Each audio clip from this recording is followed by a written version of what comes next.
respected Honorable Health Minister Shri JP Singh ji, and respected Dr. Rakesh Dubey, Director General Family Welfare, my friends Kate from the US, Chandra from Geneva, Professor Vinita Das from Lucknow, colleagues from the Bill Melinda Gates Foundation, Dr. Devendra Vikas and Medha, state health mission functionaries, district officials, I'm told, have joined in big number from the various districts, our development partners. It gives me a tremendous pleasure and honor to welcome you all to this first lecture series on contraceptive use in young low parity couples. In COVID times, we see this as an opportunity and crisis both. In the lecture series, what we are aiming for is primarily to get the international, national, and state-specific knowledge, which is evidence-based, bring it to the state. I was told by Honorable Minister once that why all these meetings happen only in Delhi? Why can't they happen in Lucknow? And why can't they happen for our people in the state? So continuing on his message, and with support of the Bill Melinda Gates Foundation, we plan for carrying on these lecture series, which will be at least 3 to 4 in next 6 to 9 months or a year. A state like Uttar Pradesh, which has almost 22 districts with a total fertility rate of more than 3, and in these 22 districts, it's very important to note that 19 districts have a child marriage prevalence of more than 10%. At the same time, there are at least 19 districts in state where child marriage is low. At the same time, the total fertility rate has declined significantly in last 5 years. It's just to put the context in place that early intervention in young married couples makes a lot of important sense in the general well-being. It's also known that women as an agency get strengthened much more if there are early life skills or life-saving interventions that happen in their lives, and out of that, one of them is a contraceptive choice that we give to them. As a state, Uttar Pradesh has taken many positive steps. One of them being a mission Parivar Vikas MPV program in 57 districts of the state of Uttar Pradesh. And some of the initiatives it has just taken, and very recently, and I think that's the value of pushing the agenda for the young low parity couple, is Kushal Parivar Divas, which will be taken up on 21st of every month, which will focus on newly married couples, right? And the newly married, which will be on the 21st of every month. And I think that's where the strength of working and such knowledge which comes to the states is ready to take this action. So without going anything further, let me call my friend, Dr. Devendra, and our mentor and guide in many things, to say a few words and start the context for this meeting. Over to you, Dr. Devendra. Thank you. Am I I hope I am audible, right? This is one of the Yes, most you are. frequently asked question, frequently used statement in webinars. So yeah. Thank you and namaskar to everyone on the call. Thanks to the government of Uttar Pradesh and thanks to Mamta for inviting me for this first of the lecture series. And my special and very sincere thanks to our Honorable Health Minister, JP Singh sir. He has given us very liberal time for discussing some of these priority topics. Thank you, Dr. Mehra and your team for facilitating this. I think today's topic is specifically relevant, highlighting the service provision for young and low parity couples within the COVID-19 context from the national and the global perspective, and while keeping the focus on UP. Um, my special thanks to Dr. Rakesh Dubey, Director General Family Welfare. Sir, thank you for your presence and your continued guidance. Um, my professor, someone to whom I always look to for guidance, Dr. Vinita Das, Dr. Chandramouli from WHO headquarter, and Miss Catherine Lane from EPI 2020. I think we are looking forward to hear from you. And as we develop this uh, this roadmap, uh, I think, and just to put the context, I think everyone agrees that prioritizing young people's role is in the best interest of the development of the state and the national economy. And it is important that we support the young people in making respectful and informed choices and their life. And it is important from overall quality of the life perspective. So once we agree on this, what is needed is how do we actualize this? So we need to focus on planning and implementing the services, especially the health services, from the point of view of if, when, how many children the couples choose to have. We need to prioritize the quality of services, and one area I always feel that is important in our context is counseling to support the young people in making the informed decision. Health department traditionally has a leadership role to play, and we are blessed to have Honorable Health Minister leading this with his proactive and forward-looking vision. We have heard his vision multiple times. Some of his vision is really forward-looking. Dr. Chandramouli heard his vision last time when he was in Lucknow.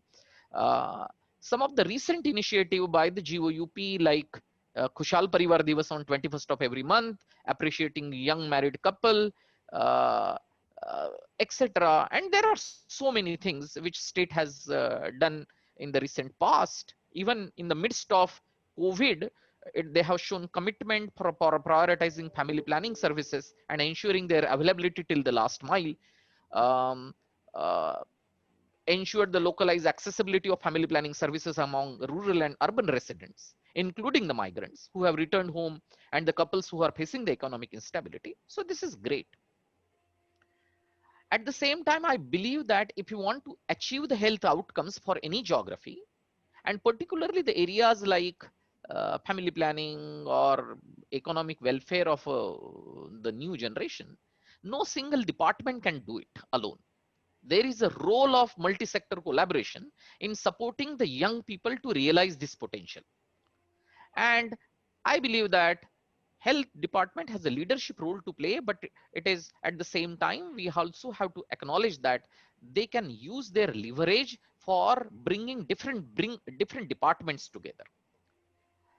Today, as we gather here to discuss the strategies and solutions that have the strong evidence base for building the case for why YLCP's family planning in COVID times, I'm looking forward for the rich discussion.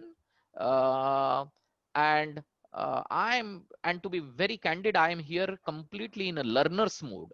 And I look forward from guidance from Dr. Vinita Das, Catherine, Dr. Chandramouli, Dr. Rakesh Dubey, and of course, Honorable Health Minister. Thank you so much for an opportunity. Thank you. Thank you, Devendra. Thank you very much. Let me say that Honorable Health Minister has already joined, uh, so quietly and silently. Sir, thank you so much for joining in such a busy schedule of yours. It's an absolute honor and pleasure of us to have you with us. I'm sorry we had to begin it, but I will keep on getting back to you as and when need be. But please stay with us through this session. It will be an absolute uh, honor for us, at the same time, blessings on us. Thank you so much, sir, for joining. If you can just show your face on the camera, we can all take your blessings.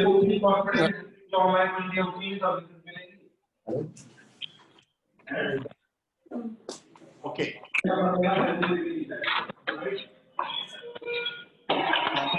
I can't hear him. Okay. Dr. Mehra, can I come back after 10 minutes? It will be absolute pleasure, sir. Absolutely. Now that you've seen my face, I think I can come back in 10 minutes. We have not seen your face, but still we'll be happy to have you as early as you can. Right? No, I'm looking at you. I just heard Mr. Devinder Khanna, of course, the intellectual of the group. So I've been able to see him. Okay. Thank you, sir. Thank you. And please come back at the earliest you can. I'll join in again. Okay. Thank you, sir. Thank you. Thank you.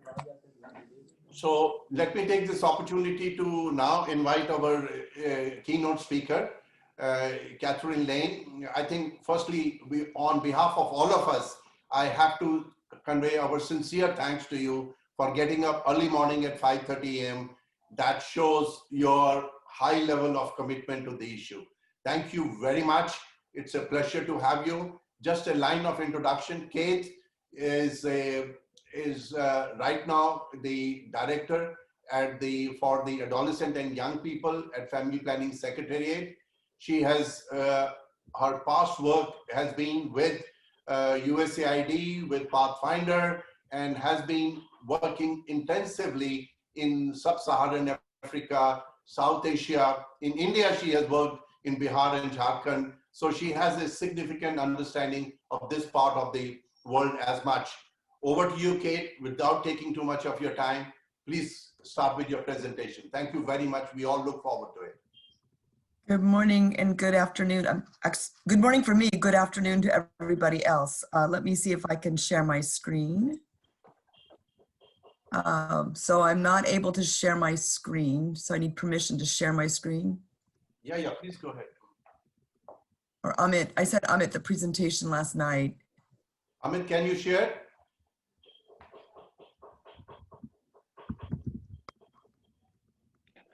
I think she'll be able to share it now. Okay, let me see if I can pull it up. Hang on a second. Let's see, Microsoft OneDrive.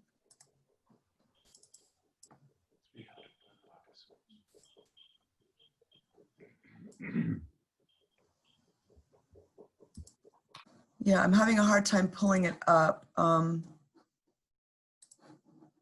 Shoot. Amit, why don't you show it on the screen and then she can say next to move the slide? Yeah, if you could, because I'm not able to pull it up.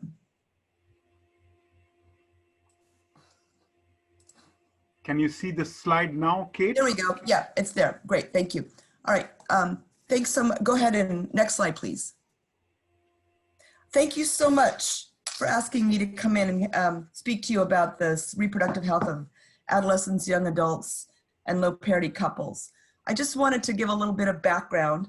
In 1994, I started my professional career in public health, providing some support to evaluate peer education programs in Nigeria and Ghana. And some of you will also remember that 1994 was the International Conference on Population and Development, and ICPD launched numerous efforts to generate an evidence base on how we address the persistently high rates of adolescent fertility and poor reproductive health outcomes. So where are we 26 years later? Next slide. We better understand, in the last 26 years, we've been able to generate better understanding of what works and what doesn't. And yet ineffective programs are still being implemented. Effective programs are being implemented, but without fidelity to the things that make those programs effective. And few evidence-informed approaches have been taken to scale. Next. A persistent sticking point, I would say, has been how we deal with the non-marital sexual activity of adolescent girls and young women. Do we promote abstinence? Do we tacitly support early marriage as a means of preventing non-marital sex? Do we validate the sexuality and encourage safe sexual practices of young people? Premarital sex, I think, is a reality. It's increasingly common and accepted due to rapid social and economic change over the last 50 years.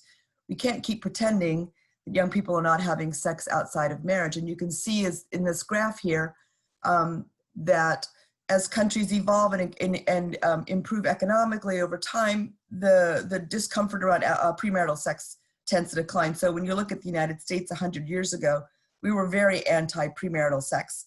100 years later, about 70% of Americans accept that premarital sex is a reality. Next. The global movements for adolescents and young people, other global movements for adolescents and young people have been spawned, such as Girls Not Brides, which advocates for an end to early marriage. And as Sunil was referencing earlier, child marriage is declining in India, but more than 1 in 4 Indian women is married before the age of 18. And 1 in 5 girls in Uttar Pradesh is married before the age of 18. So Uttar Pradesh is doing better than the rest of the country. But 5 districts in the UP report rates of child marriage anywhere from 45% to 69%. Next slide. Ending child marriage then is an important global goal, but we don't seem to be as concerned with what happens to these girls once they are married. And why aren't we paying more attention? Child marriage and early pregnancy are inextricably linked. Once a girl is married, there's intense family and social pressure to become pregnant, sometimes repeatedly, and pregnancy risk is exacerbated in India by high rates of anemia and malnutrition. In 2014, the Evidence to Action Project, supported by USAID, compiled knowledge of what we know about young low parity couples and the programs that are out there to help them delay and space pregnancies. The review did find that there was very little attention being paid to this group of young people and recommended that programs for this population focus on 4 or 5 different things. 1 is to build the social capital of young people. 2 is to cultivate family support.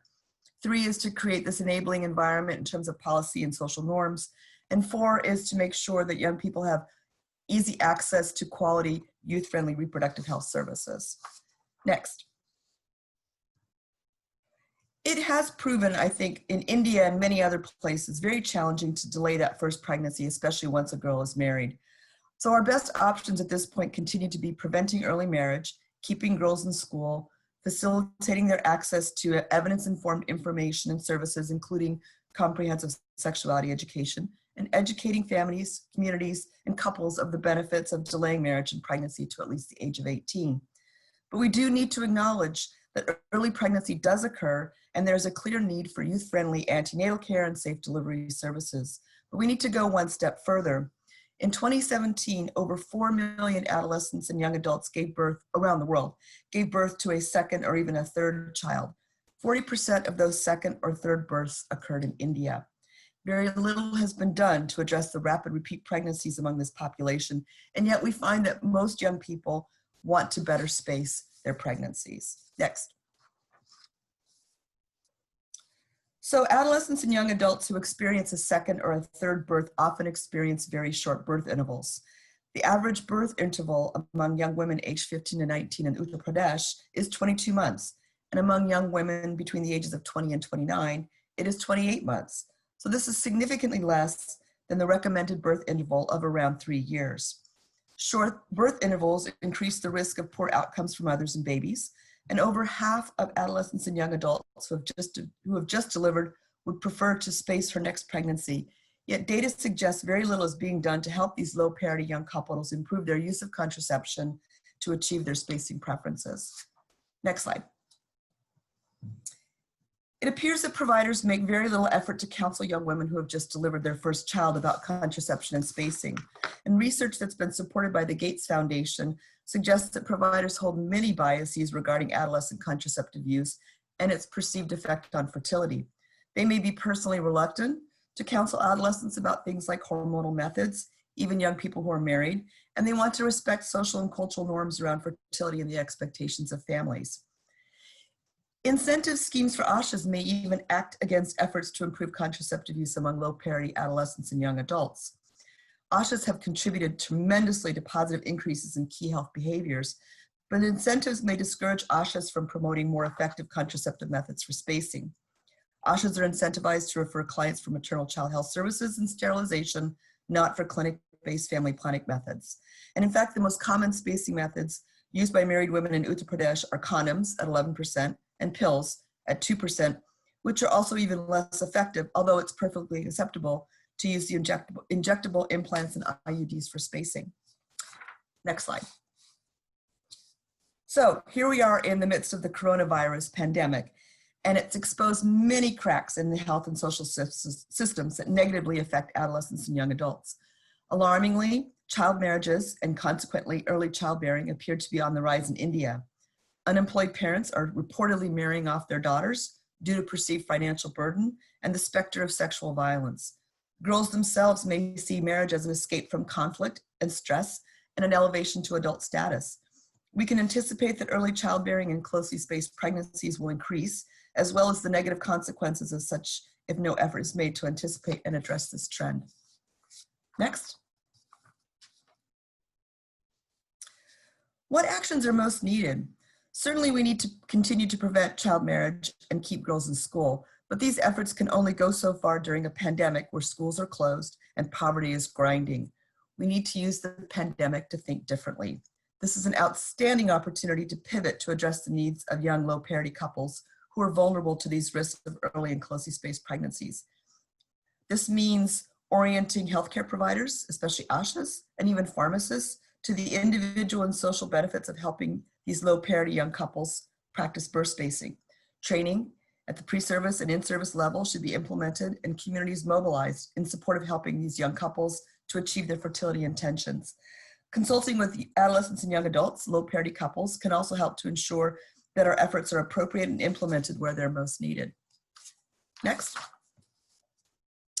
So a 2017 paper on preventing unintended rapid repeat pregnancies reported that it's important to link contraceptive services with non-clinical activities, behavior change and skills development activities that concretely demonstrate how contraceptive use and better spacing can help young adults achieve better life outcomes. Building on the 2014 evidence review and this 2017 paper, Save the Children published a brief in 2019 that provided more pointed recommendations for programs going beyond the ABCs, as the title suggests, specifically to apply a socio-ecological lens that recognizes individuals, couples, families, communities, and systems level factors that influence low parity couples' decisions. We need to include interventions to reach young couples, key influencers, and communities. We need to tailor programs to age, marital status, and other characteristics of low parity young couples. Plan for exposure to multiple interventions within and across life stages, as this is still a highly dynamic period of life, regardless of marital status. Apply a gender synchronized approach, which engages young couple with gender transformative interventions, and again, improve their access to quality, responsive health services, including the full range of available contraceptive methods. Next. So the field has very much been influenced by two very strong models that have emerged in India, which were both funded by the Packard Foundation. And those projects have both demonstrated it's highly possible to reach low parity couples with contraception. Pathfinder implemented the quite well-known Prashar project in Bihar, which found that overlapping communication efforts, home visits, small group meetings with family and community stakeholders to address pervasive gender norms increased and sustained contraceptive use among young couples. Prashar was scaled up to other communities in Bihar and Haryana through the ASHAs, although the scale up stumbled somewhat because the ASHA program was quite new. There was something of a lack of political commitment and social pushback, and many of the gender transformative activities that made Prashar successful were dropped. ICRW also implemented the Disha project in Bihar as a multi-sectoral project, which helped adolescents and young adults develop these reproductive health and livelihood skills, provided youth-friendly services, and mobilized communities to support the reproductive health of young people. And Disha was able to increase the age of marriage by 2 years and contraceptive use by 60%. Next. So if we look at some of the efforts in other countries in the region, for example, Bangladesh has been able to work with community health workers to educate postpartum women on contraception, especially lactational amenorrhea method, and to help couples transition to another method after 6 months. LAM users actively promoted LAM to other postpartum women in their communities, which led to a major increase in postpartum use of LAM and contraceptive use in the intervention communities, from 36% in the intervention community compared to 11% in the control. Contraceptive use remained higher in the intervention communities 24 months after the index birth, at 46% in intervention communities versus 35% in the control. And the intervention community also saw a decline in the rate of short birth intervals of less than 24 months. Similarly, a clinic-based intervention in Egypt counseled pregnant women on the use of LAM and emergency contraception in the event of unprotected sex. And EC was provided to women in the intervention group, while the control group only received counseling on LAM. At 6 months, the repeat pregnancy rate in the intervention group was only 0.3% compared to 5% in the comparison. An intervention community was over 4 times more likely to adopt a contraceptive method at 6 months postpartum compared to the control at 31% versus 7%. Next. And just to sort of provide a even more global perspective, 3 countries, Chile, Ethiopia, and Uruguay, have systematically invested in scaling up services for adolescents and young adults. And there's been some commonalities in their success in taking programs to scale. And some of these have included a cadre of dedicated advocates for scale up, supportive policies for the implementation of evidence-informed approaches, a simple essential intervention package that can be easily scaled, clear communication with community around scale up, and adequate resources allocated so that the scale up was systematic, pragmatic, and well managed. Relevant stakeholders across the community were actively involved, and adaptive management approaches were applied so that there was constant adjustment and improvement as programs evolved. Next. So really, it's time for action, and there's really no excuses. We've run out of our excuses. And it seems that these approaches could certainly be adapted to the cultural context and realities in Uttar Pradesh if the resources and support are made available to implement these programs against existing evidence. The pandemic, in my opinion, paradoxically, provides us with an unprecedented opportunity to address the vulnerabilities of this segment of the population and to begin to anticipate their emerging needs around early and closely spaced pregnancies. So here's a few things for you to consider as you continue to deliberate on how best to support young people in low parity couples. Next. First of all, let the data drive your programming. Conduct an in-depth analysis of your available data, triangulate with other data as needed, and choose evidence-informed interventions that respond to the data, not what you think the intervention should be. Superficial analyses will result in superficial one-size-fits-all programs. Involve young people, especially these adolescent and young adult low parity couples, in analyzing data and generating recommendations. Involving young people as active partners is key and not just as passive beneficiaries. Find ways to involve young people in the implementation of programs. An example being the LAM ambassadors in Bangladesh. These young women were trained and supported to go out and counsel their peers about the importance of using LAM. Next. Aim for a whole of clinic response. India is a young population and there are 66 million adolescents and young adults in Uttar Pradesh. Youth corners, youth centers, and specialized youth clinics have not been shown to be particularly effective.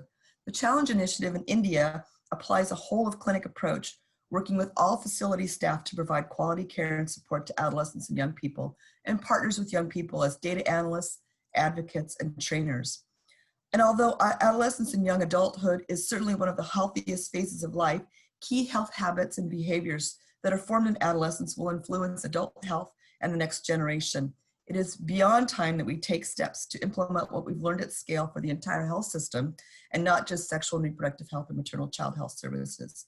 Adolescents and young adults have other needs that cannot be ignored, and a systemic and systematic response is needed that transforms the health system. And the World Health Organization's Accelerating Action for Health of Adolescents framework provides guidance on how to make health services and systems more responsive to young people. And Dr. Devendra mentioned this notion of multi-sectoral approaches. And there's actually an example in India. The 3D project is working in Pune to address these multi-sectoral approaches, helping local governments work more efficiently across departments, as well as with civil society, the private sector, and young women. This approach, which they are calling convergent action, shows very promising results. Next slide. In my opinion, we need to become much more intentional in our efforts to reach young people. Sometimes we set up services and we wait for young people to come. And when they don't come, we call it a failure and we abandon the effort. Young people sometimes lack the agency to seek contraception or other health services. They may feel shy or embarrassed about contravening social norms. We can do more to meet young people where they are. For example, during child immunization services. Healthcare providers also need to do a better job of providing anticipatory guidance, opening the door to conversation and counseling instead of waiting for young people who are not always culturally encouraged to speak up to articulate their own health concerns and preferences. And then the last slide. Persistence and patience are key, and the reproductive health of adolescents and young adults remains hotly contested around the world. It's important to understand childbearing and contraceptive use among adolescents and low parity couples is complex and deserves a complex and thoughtful response.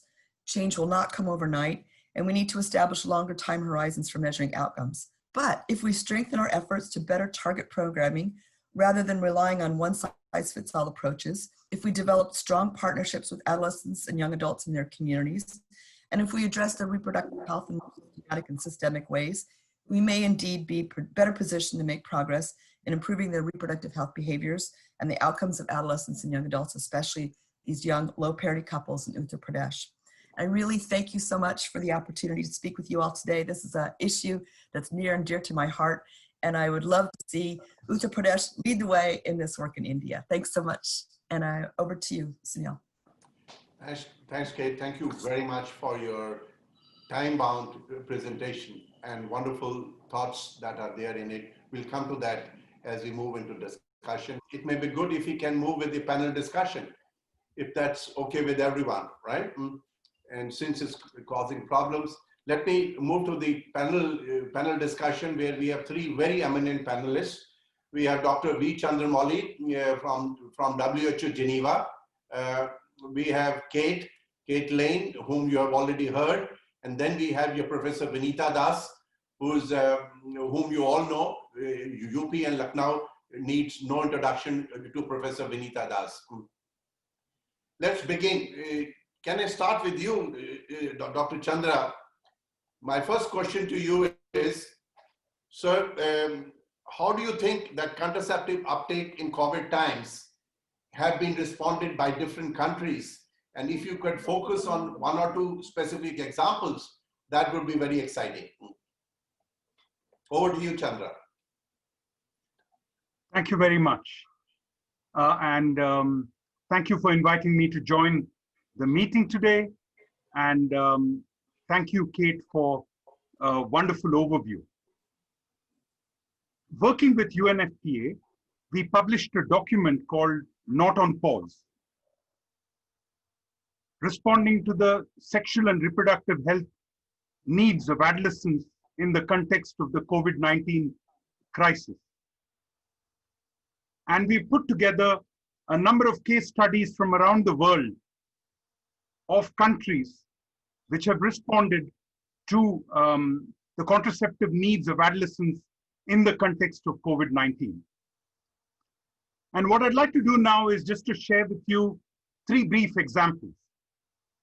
One is from a hospital in the US, from Seattle, Kaiser Permanente. Now, this hospital already worked with adolescents and already used digital media in the past to reach out and work with adolescents. But they hugely stepped up these efforts. And they did three things. One is that they started telephone counseling services. So they provided telephone counseling services to adolescents on demand and publicized the availability of telephone counseling services. The second thing is, where necessary, for example, where they needed to see the adolescent and the adolescent needed to see the health worker, then they had video counseling facilities. For example, if they needed to present different options or explain something with a flip chart, they used video counseling service. And the third point was that where necessary, for example, the insertion of an IUD or a physical examination, for a small proportion of cases, then they arranged visits for people to come in and in that context ensured safety. I think we're all very well aware that just like in India, the USA has a huge COVID-19 crisis. And so they were very, very careful to try to use these approaches. So the in a nutshell, the approach in this hospital was to step up the non-face-to-face approaches, to use telephone counseling as the primary source, video counseling when necessary, and face-to-face counseling only in the bare minimum. Let me give you another example. Ethiopia. Now, Ethiopia is one of the countries which really has achieved remarkable results in family planning across the board and in adolescence. And what they did was very much like India and in other countries.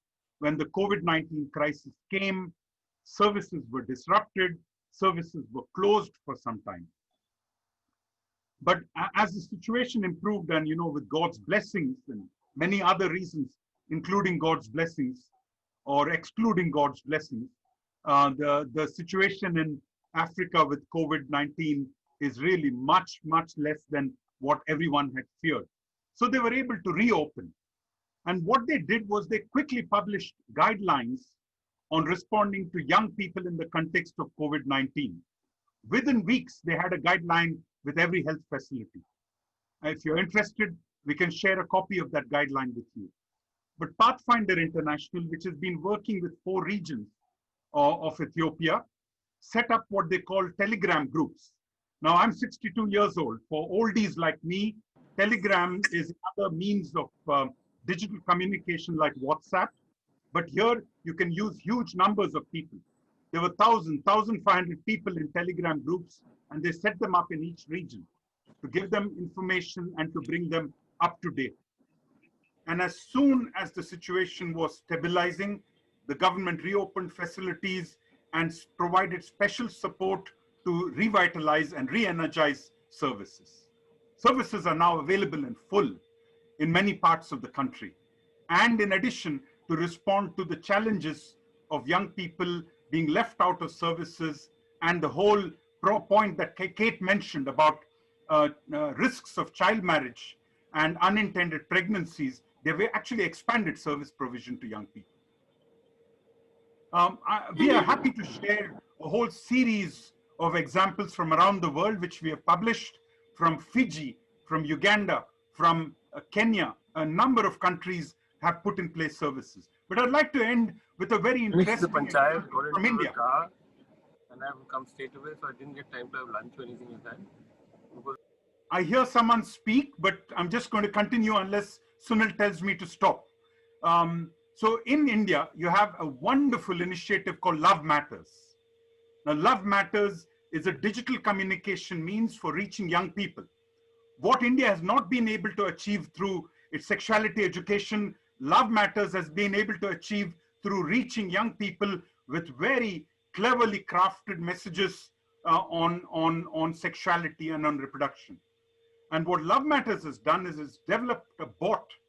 So when young people want contraception or STI services, sexually transmitted infection services, they can write to Love Matters and they are pointed to the closest clinic or facility provider in their community. And they're actually piloting it in Lucknow. So I'm very happy for you to go do a Google search and check for Love Matters and find a clinic service. So there are many initiatives around the world. And I think, like Kate said, this is a great opportunity to throw out the shackles that have prevented us from reaching adolescence with contraception. Over to you. Thank you, Sunil. May I move to Kate? Kate, would you very quickly say that how do we, what do you think is the way forward in terms of modern contraceptive being accepted by young people? In other terms, the uptake of the modern contraceptive in young people is very low. You yourself in your presentation said it's mainly around condoms and about the pills. can you pinpoint one or two things that you would suggest that could be done at state level, which will promote the use of more appropriate contraceptive measures for our young people? Very quickly, if you can do it in 2 minutes, please. Two things I would say. One is young people have a lot of myths and misperceptions about contraception. So I think the importance of educating young people want a space, but sometimes they don't want to use contraceptive methods because they're concerned about the impact of contraception on their fertility, or in the United States, young people are worried about weight gain. I mean, there's various reasons why they don't want to. So a good education campaign that helps them see the benefits of contraception to their achieving their particular life goals is really important. Also, I think that in India, especially the extended family, the mother-in-law makes a lot of, wields a tremendous amount of influence over the young wives and as well as their sons. And so engaging mothers-in-law to be supportive around their contraceptive use, I think is critical. Thanks, Kate. Thanks for your 2 bullets. That's wonderful. Professor Vinita Das, you having worked for almost more than 4 decades in the state of Uttar Pradesh, what do you think are likely challenges? I'm not coming into solutions yet. What are the likely challenges the state is likely to encounter for reaching to young low parity couples for spacing methods, not the permanent methods, but for the spacing methods, which we would like to share with the state and say, these are the few challenges for which these are the solutions. So let's focus on challenges. So, good afternoon, everyone. And thank you, Dr. Mehra, for involving me in this discussion. So we have heard Kath and Dr. Chandra on a very important aspect, the different challenges, and especially in this COVID time, by Dr. Chandra and some solutions. If coming to specifically in UP, the challenges for the young couples and the low parity couples for contraception, these are at different levels. So first is there's a lot of lack of knowledge about the contraceptions among the young persons. And secondly, there's a lot of socio-cultural, specifically in UP, socio-cultural problems. And we know that in this COVID time, definitely the family planning services has taken a back seat. Although the government of UP and not only on the national level, but at the state level, a lot of efforts are being done, especially for the new contraceptives, by expanding the contraceptive choices, by creating atmosphere, by disseminating the knowledge and creating a group of educators at different levels, starting from the higher level up to the lower level in the periphery, as well as the regional and the state level. So basically, the creating more education to these young couples, and at this particular point of time in COVID, where everybody is concentrated at the home and not going out so much, and there's a lot of messaging on TV and media about the COVID prevention and the awareness and the social distancing and masking. So what I was having in my mind, that if we can somehow converge this contraceptive messaging with the COVID messaging, probably this may be a very good opportunity, because a lot of messaging and the information is being given all around for mask and social distancing. So with this, and everybody is concentrating at their homes. So if along with that, if we can give messaging about the contraceptives and the availability in their nearby, as Dr. Chandra was giving the information about the availability of these contraceptives. So probably this can be a very good opportunity to give the information. And as we progress in the short term, maintenance of the supply chain of these like Antara and Chaya, a lot of problem which we faced was of the sustainability and the supply and chain issue. So these may be the short-term issues as the COVID is now slightly getting contained and managed, and probably the vaccine is also on the way. So probably we can give now our focus can be shifted slightly to our other health needs and especially the family planning issues. Thank you, ma'am. Thank you very much for your insights. One can see the way these challenges can be looked into. Let me go to the last question and let me put this to Chandra. And let me also say UP is one state which has done a great job in the prevention and management of the COVID.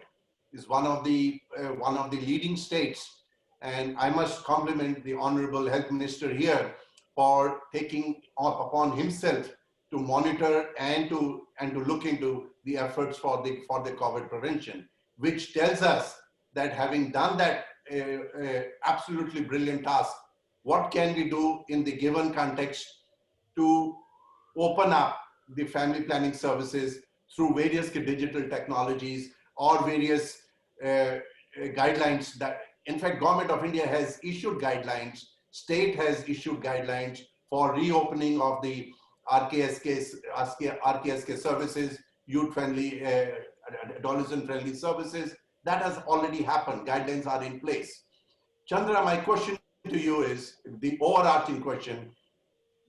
Wearing a WHO hat, what would you say to the state that it should tweak within the health system response for improving the access of family planning services to young low parity couples? With all your international experience, all the examples that you always quote to us, what would you say 3 things that state must do for improving its health system or strengthening its health system for providing contraceptive care to young low parity couples? Quickly, 3 bullets. I know you can do it very quickly. Thank you. And lovely to see you, Mr. Singh. It was wonderful to meet you in January in person. And it's great to meet you here virtually. I had been told by Sunil that you were not well, so it's great that you're back. 3 points, Sunil. One is 3 weeks ago, I participated in the sharing of findings of Udaya. 20,000 adolescents from Uttar Pradesh and Bihar were surveyed. And what we learned from that was none of the girls wanted to get married early. However, 1 in 5 were married by 18. None of them wanted to have a child immediately, but 4 in 10 were mothers by the age of 18. 1 in 3 had experienced violence at home from their husband. So these girls wanted to change their lives, but they had no power to do that. So I think one of the most important things that the government should do is to help these girls take charge of their lives. And the government is doing that. Like you said, you know, I was very surprised, pleasantly surprised to see that there's almost no gender disparity in school attendance in Uttar Pradesh and Bihar. And this is a great achievement. But on the other hand, what we found that the quality of the education is still very poor. Even older kids can't read a 2nd year class book.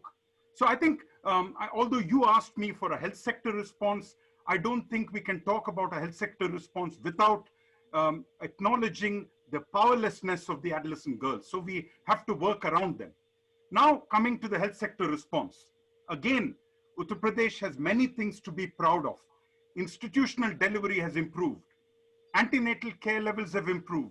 Even contraception in adult women has improved. However, adolescent girls are left behind.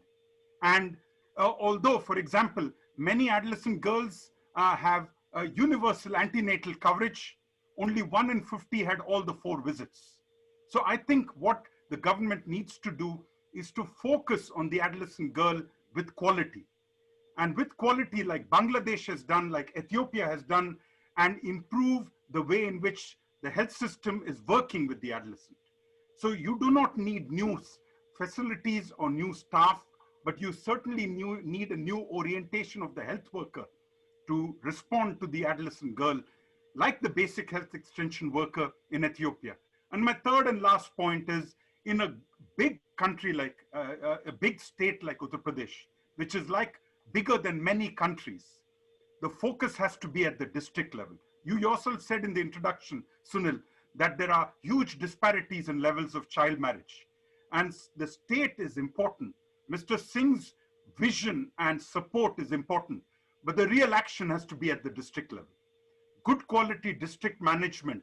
And that's where we can combine NGO action with government action to make a difference. Thank you. Thanks, Chandra. Over to you. Thank you. Thank you, Chandra. Thank you very much. And I must say that today we have more than 35 districts being represented to their CMOs and their various other functionaries. And your message will go loud and clear down. Yeah, I think the district staff now are well paid. They are powerful. I visited several districts, and I think the district manager is the key to making change happen. Thanks, Chandra. With these words, let me take this opportunity to invite. Sorry, sir, we have been a bit late, but to invite you to give us your words of support, guidance to go forward, and we will keep on coming back to you. Even if at times we come back too often to you, but we will keep on coming back to you for your guidance. Over to you, sir.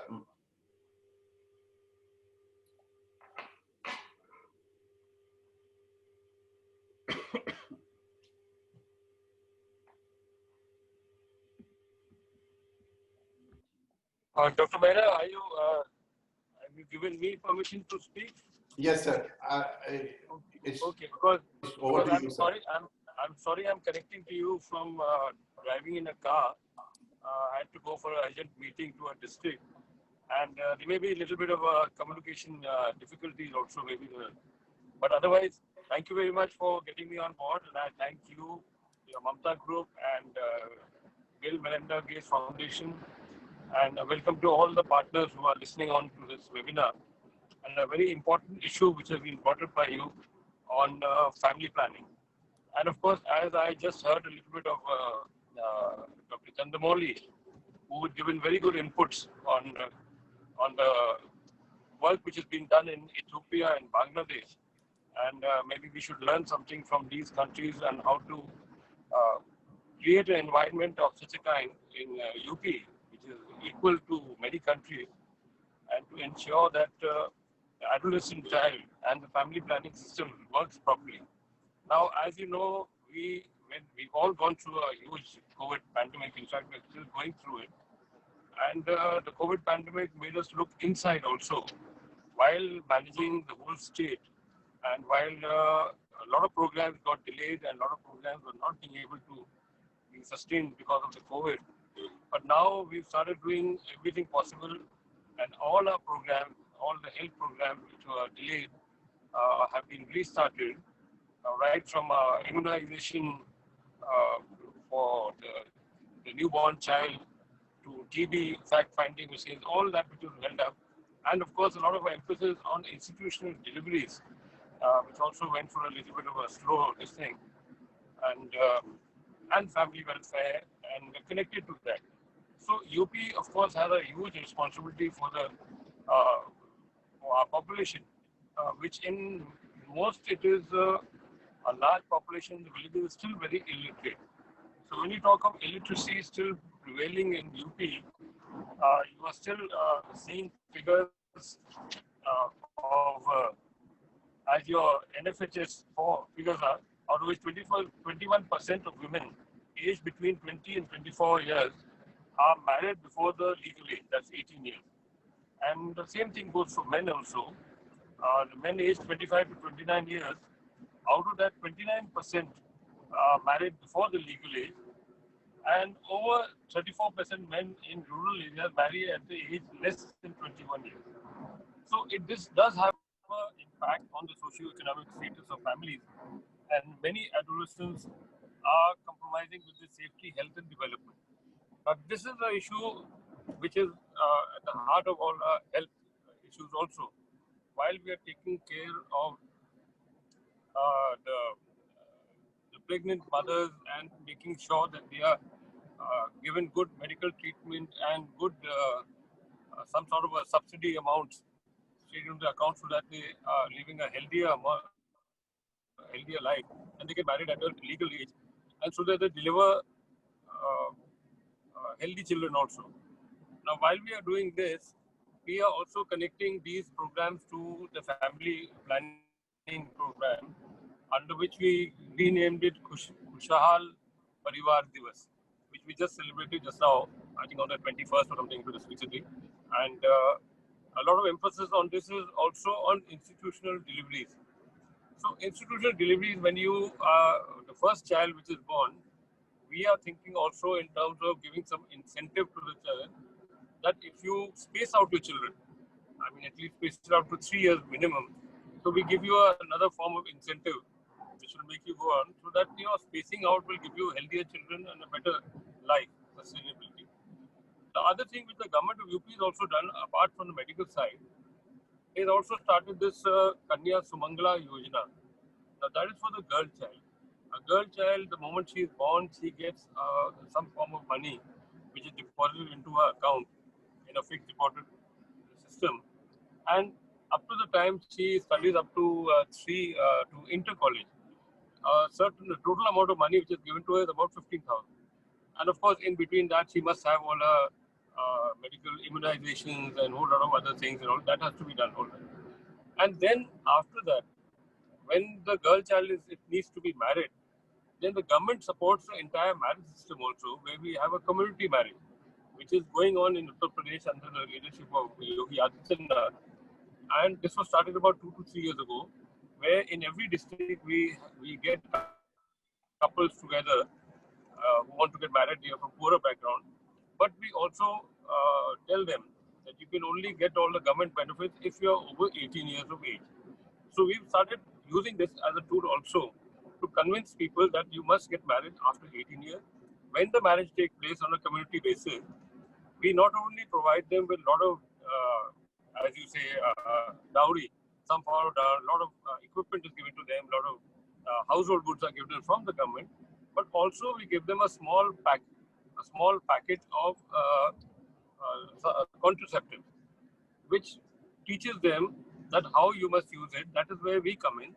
A small packet of contraceptives is given to them, and so they understand that now from now we can also, and if they need more advice, the ASHA worker over there or the A&M worker goes down to these married couples and teaches them and counsels them as to how to have safe pregnancies, how to space out your children, how to keep the family planning method in process.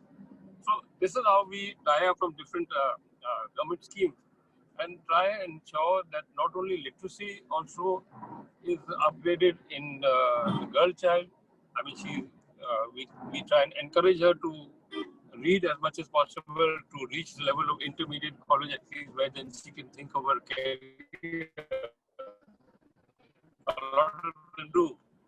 And also ensuring that if she gets married, precautions of using a contraceptive of different types, and which is a basket of contraceptive which we provide to them, where they can choose, and ultimately through the advice of the ASHA worker or the A&M, they get a good amount of this thing.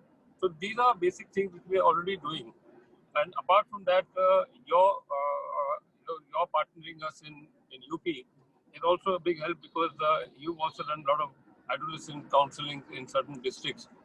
And we also try and have clinical psychologists, or at least adolescents just a little bit over them. I mean, the age group of little bit over the adolescent, who can counsel these young boys and girls on how to have safe sex and what sort of contraceptive to use.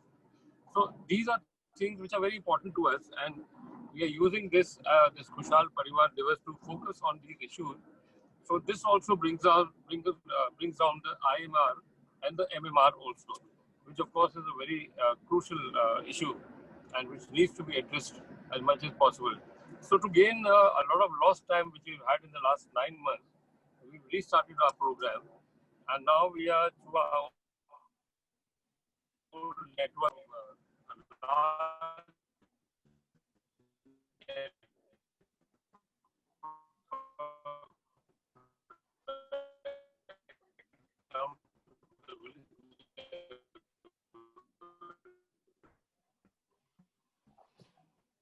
Your voice has gone suddenly.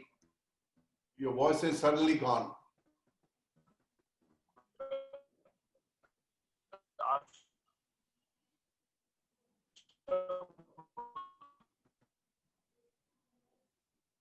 You're not audible right now, sir.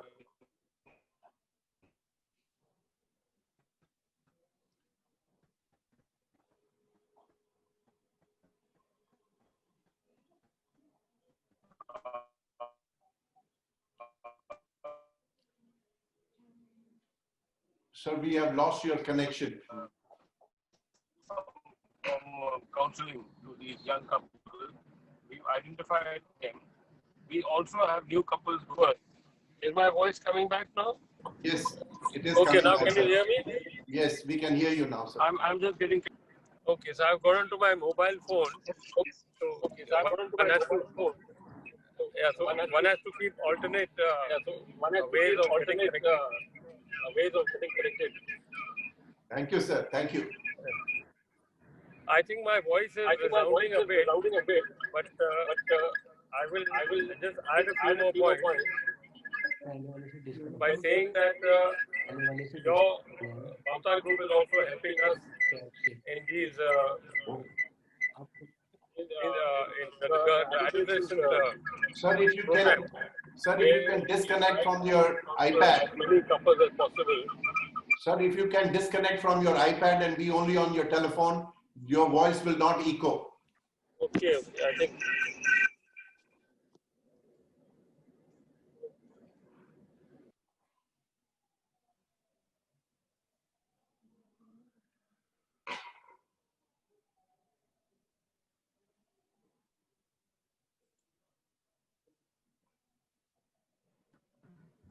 Can you hear me now? Yes, yes, sir. You're back. Yeah. I've disconnected from the iPad. We all need to now also see other forms of family planning systems which are, as shown by Dr. Chandramouli in Bangladesh and Ethiopia.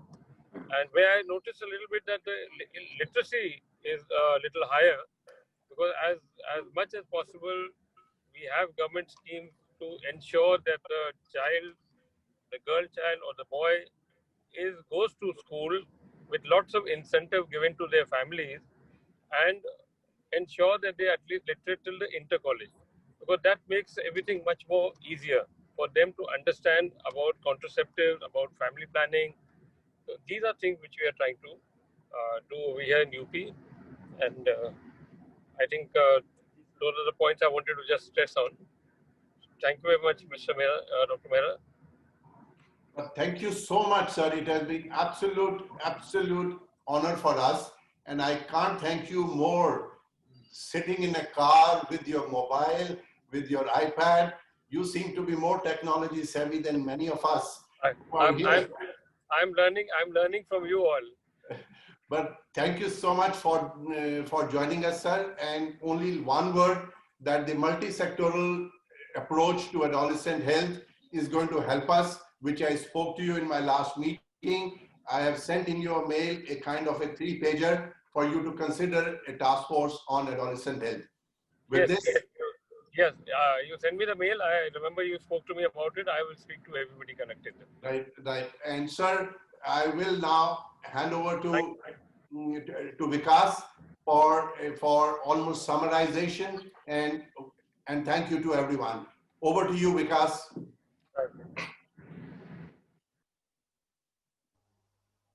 Thanks, Dr. Mehra. First of all, let me just congratulate you on sort of organizing this fantastic, serious conversation with wonderful participants, panelists, and of course the leadership comments. Let me just quickly go through my note, and I'll also try to summarize as the session evolved. So first of all, thanks to Devendra to set it up, set the importance of the topic up, taking a development sort of view of the importance of young and lower parity segments and adolescent groups need to actually have better agency upon better agency and choice, life choices, and then linking sort of role of family planning and appropriate family planning methods for them. And then this followed a great session, presentation, lecture by Miss Catherine Lane, clearly articulating the importance of while we have been seeing that premarital sex and premarital family planning needs have been persistent and potentially also gaining some attention. Young mothers and sexual reproductive needs of young couples potentially is an area which actually gets missed from both the health system perspective and also this broader sort of social agenda, social reproductive health agenda also. And thanks Kate also to actually pick up examples from both within India and closer to home, and then international experiences from Bihar, experiences from Bangladesh, and other parts of the world. Clearly summarizing, and I really liked your sort of boiling down of the whole sets of recommendations to very clear, concise recommendations on for India program, and particularly the UP's program. You highlighted the importance of having data-driven programming, involving young people in programming as active partners, both as recipients, not just as service recipients, but also as programming partners. And also when we talk about clinical services or clinic-based service delivery, rather than sort of creating a sort of separate set of institutions, bringing this whole of clinic approach to service delivery. So I think that's a really great set of recommendations. And also your point about being very intentional around sort of agency, which other panelists also made, I think this was really, really remarkable.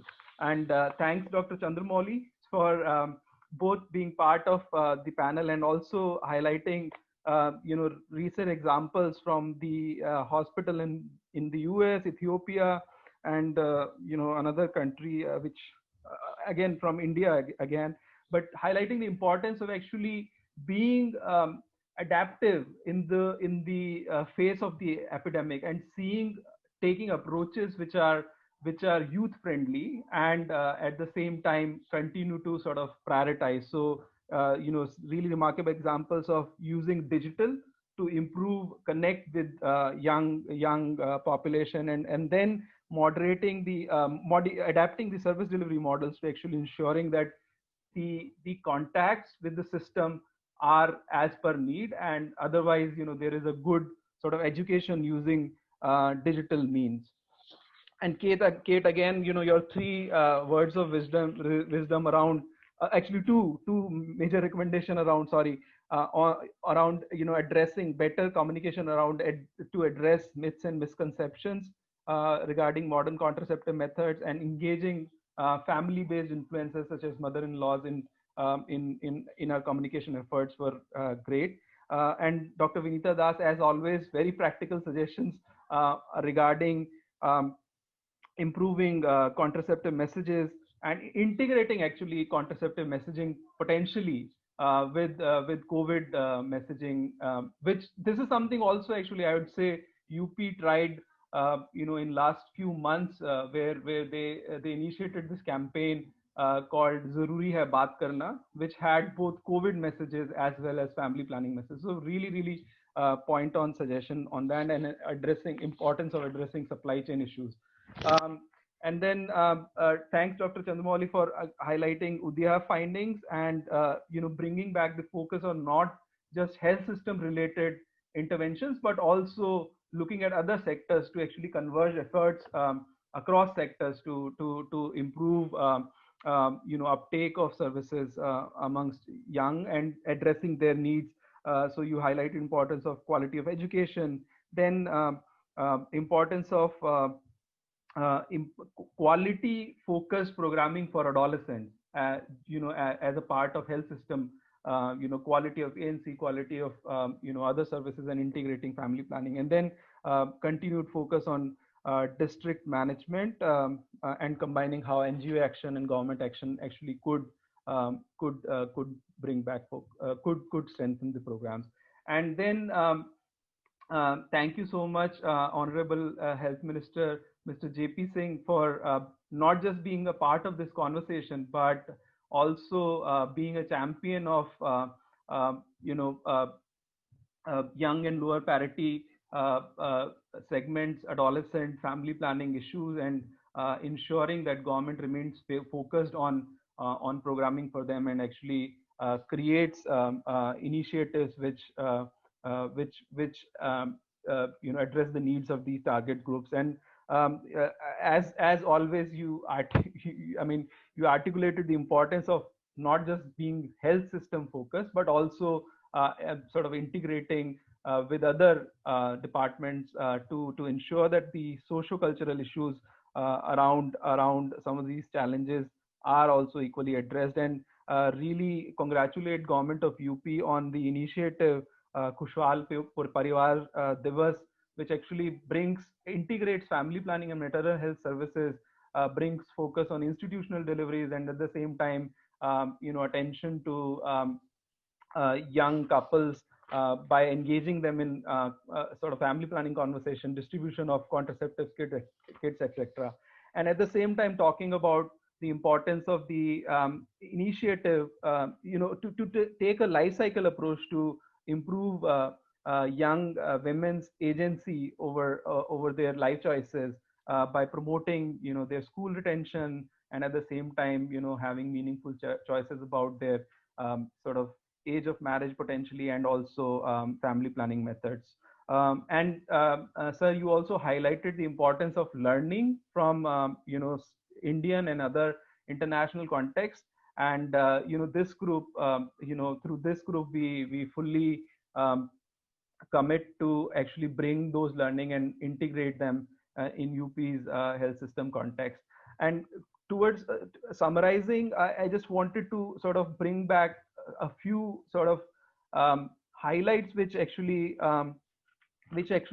were recurring, and some of the things were said by different people in different forms and shape. One, obviously, picking up from the district focus, and picking up from a sort of young adolescent focused programming, and strengthening family planning initiative, in a sense that it's also responsive to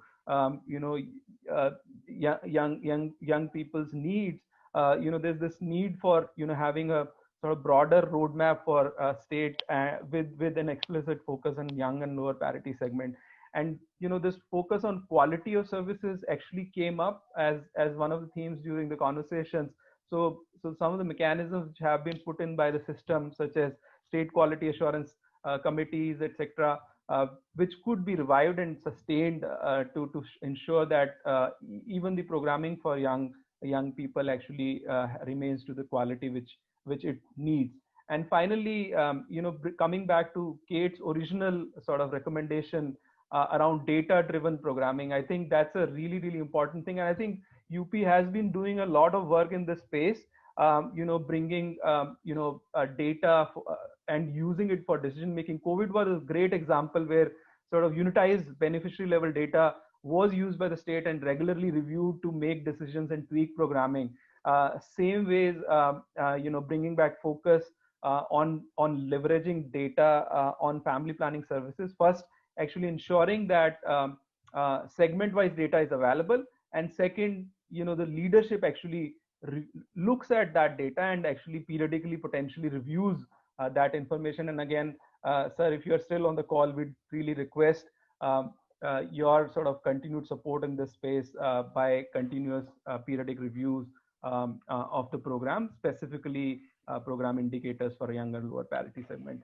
So with that, I thank everyone on the panel, especially Mamta team, Dr. Mehra and whole Mamta team for organizing this, and my colleagues from BMGF, Dr. Devendra Khandej, Medha, Abhijit, who have been sort of the team working relentlessly with Mamta to get this event going. And Mamta, Mamta team, I felt this was really a great start to a series of conversation. As you said, Dr. Mehra, in your opening, we'll aim to have further conversations over the next 6 to 9 months. So looking forward to a great sort of set of future conversations.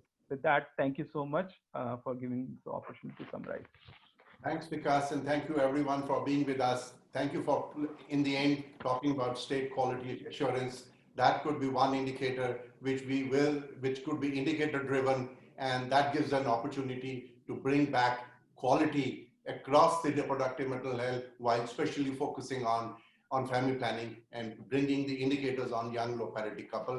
We have spoken about this, and I can assure you the Honorable Health Minister has already taken some proactive actions on this, and the message has gone down that he would like to do it at the earliest possible opportunity.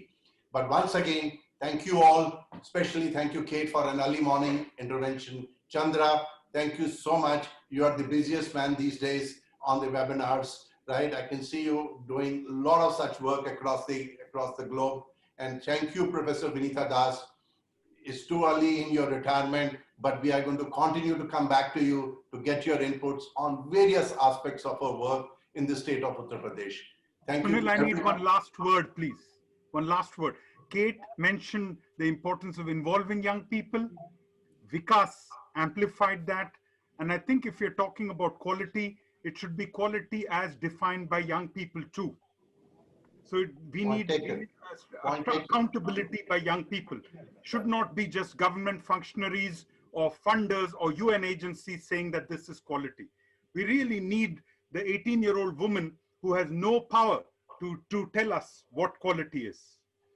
Nobody would understand it better than Mamta, who has been working on these issues for 20 years on young people and their participation and value and power of young people to deliver on this.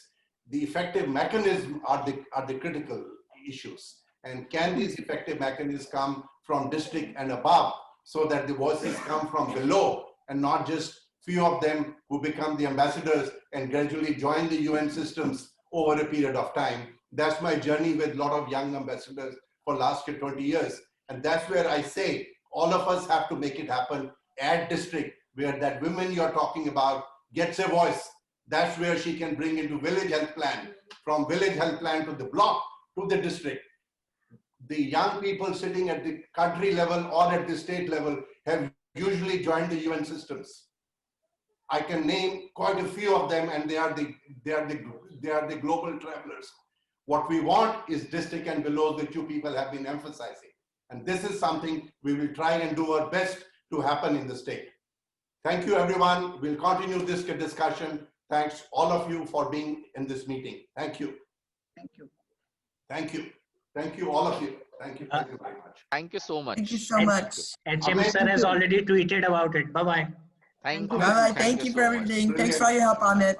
Bye. Great job done. And Honorable Minister has already tweeted this session on his Twitter, right? Awesome. Thank you. Please Thank you so much. retweet. Whosoever has his account, please retweet. Thank you. Thanks. Thank you. Thank you very much. Thanks.